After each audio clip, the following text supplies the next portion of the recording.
Hey all, it's David Ducker coming back at you, and today we're going to be doing a video recap of Return of the Runefangs, episode 12. We brought in Aron Kenderson Scott to co-GM this session. Great success. He did a wonderful job. Brought some new energy, new perspective into the campaign. So thank you for that, Aron. I also want to point out we still are running our Facebook group, Return of the Runefangs. So search that up on Facebook. We've got 70 NPC portraits already. We've got all our major NPCs there with portraits. Each portrait has a description of them, who they are, where they're from, who their friends are, who their enemies are, as succinctly as possible. We've also got all our maps there. We're, of course, using the Warhammer Fantasy setting. And there's a tremendous number and variety of maps. They're all available to you on the Facebook group. It will allow you to follow along with this video better because you can see what everybody looks like.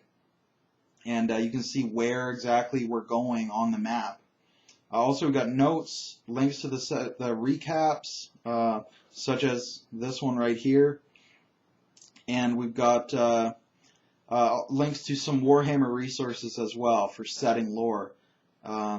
So check out the Facebook group. It will enhance your viewing pleasure of this video. But enough about that. When we last left our daring heroes, they had just ended a luncheon meeting with Countess Darlene Nestel, as well as Theodore Lyons of the Most Noble Order of the Blazing Sun, as well as Baron Ramsay Holloman of Agbiton. And these three factions have aligned with each other. The players have just found out that the Knights of the Blazing Sun have joined the other two.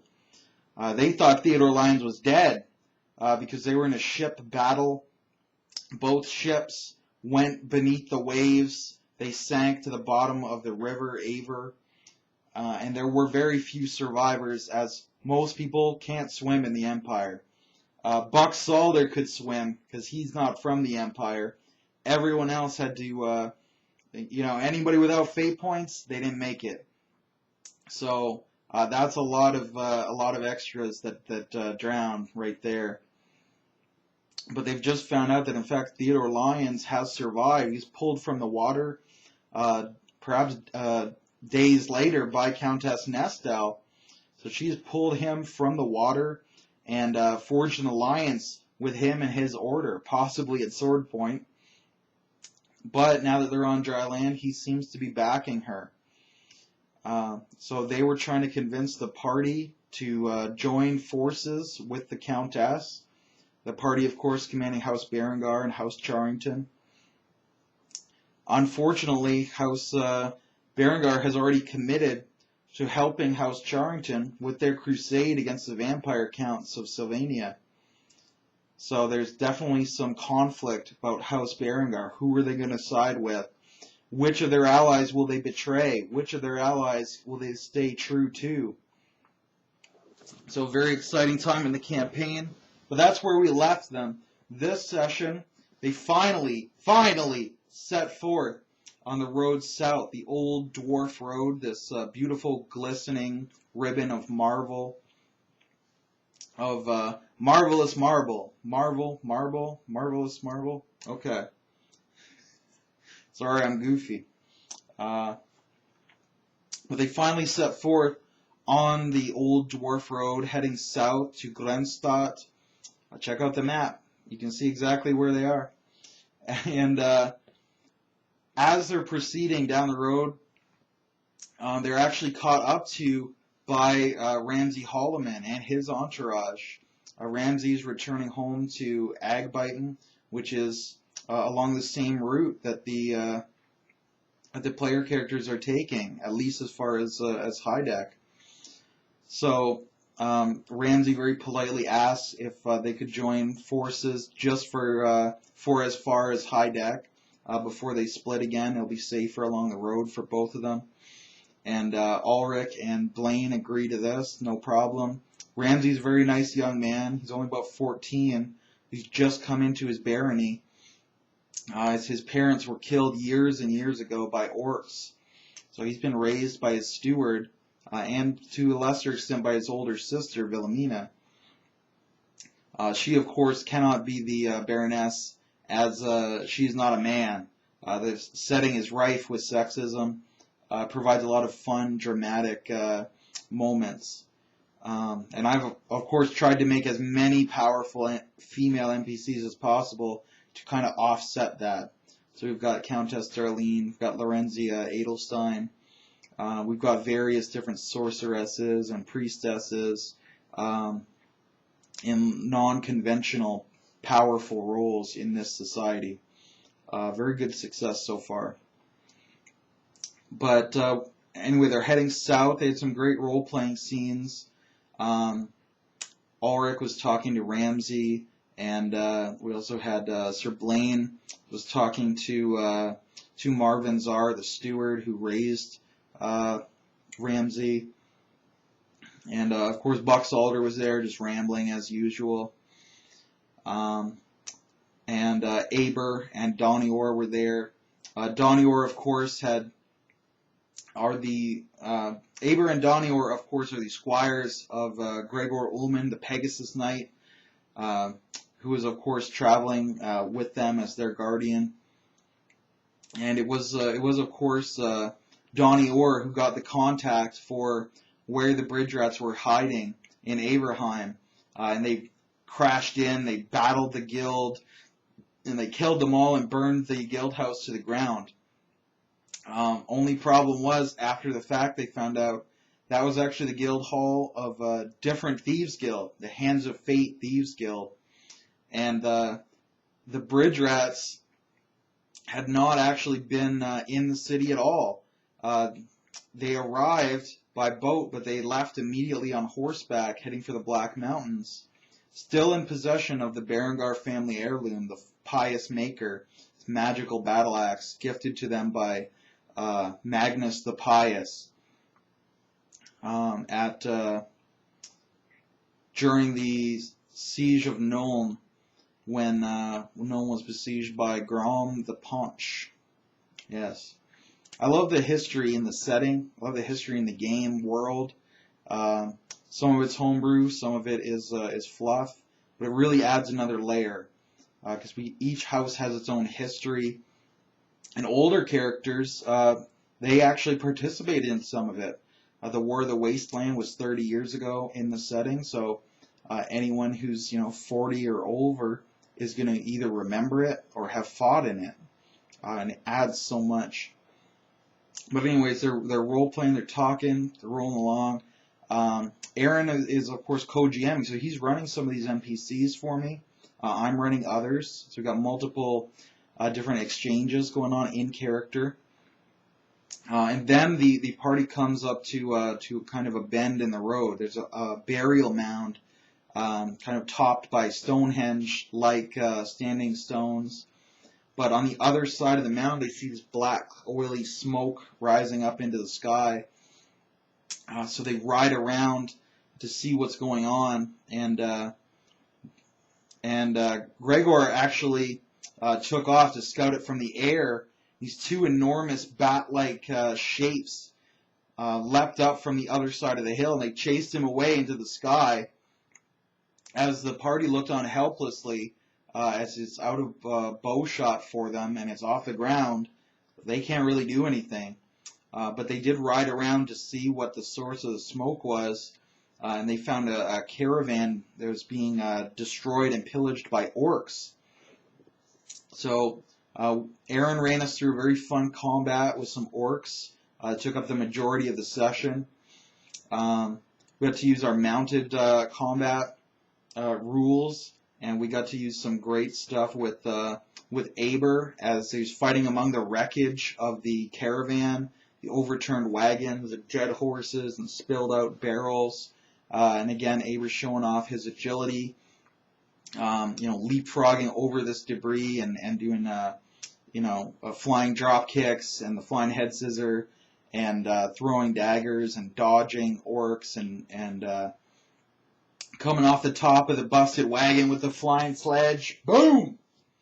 So Aber got to really show off his chops, just as the rest of the party were showing off what they could do. Sir Blaine engaged in horseback combat, as well as Sir Ulrich engaged on horseback. There was a troll among the orcs. Aron, of course, pulled up this orc tribe, which he called Clan Bloodaxe. He fleshed out, their signature weapon, which is the dagger axe. You can go ahead and Google that. It's an ancient Chinese weapon, very cool looking, very rarely used in fantasy that I've seen.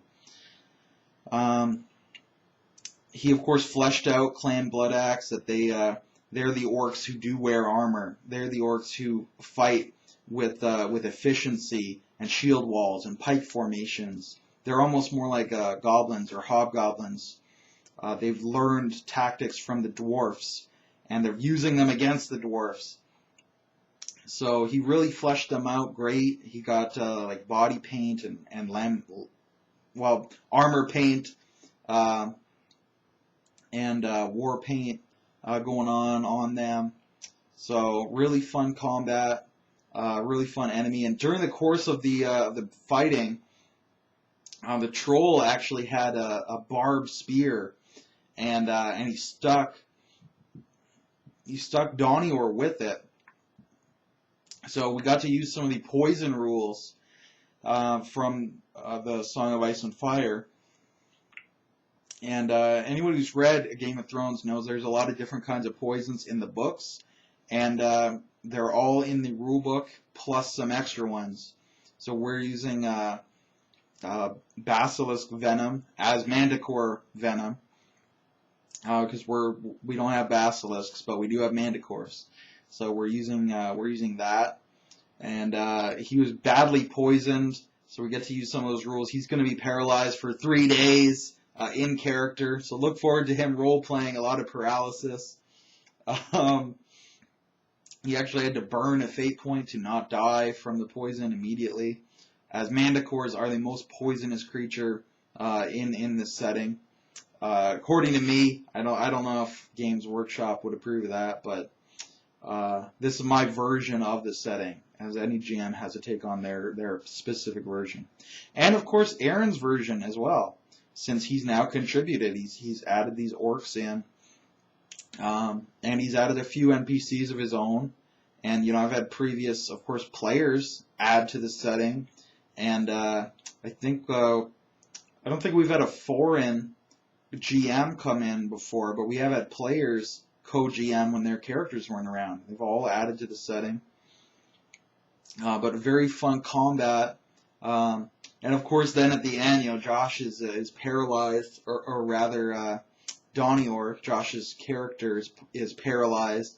So they kind of repaired one of the wagons, and they're trying to wheel him out to Heideck. They're trying to continue along their journey, but they're afraid he's going to die. We did a great job of not revealing to anyone what the mechanics of the poison are. Since they don't know I'm using basilisk venom, they know they think it's manticore poison, which isn't in the book. So they have no idea what it's going to do to him, in or out of character, because they don't have ranks in heal either to diagnose this. So that's very fun. Josh himself, the player of the character, doesn't know what's happening to him. So he knows he's paralyzed. He knows he's got this burning, and he's got a fever, and he's like foaming at the mouth. But we got some really good, like, genuine concern there, because Josh doesn't want his character to die, but he doesn't necessarily know that he's going to live. And that was pretty much the whole session. It was a nice combat, nice roleplay at the start, nice cliffhanger as they race forward to Heideck to try to save Josh's life, to try to save Donior's life. And as they approach Heideck, they see this mass of humanity moving into the city, peasants carrying all their belongings, wagons clogging up the gates, and they start to hear the rumors that an orc horde is heading on the way. And they realize they've just run into just a scouting party, and there's an entire horde of Clan Bloodaxe orcs coming down to besiege Heideck.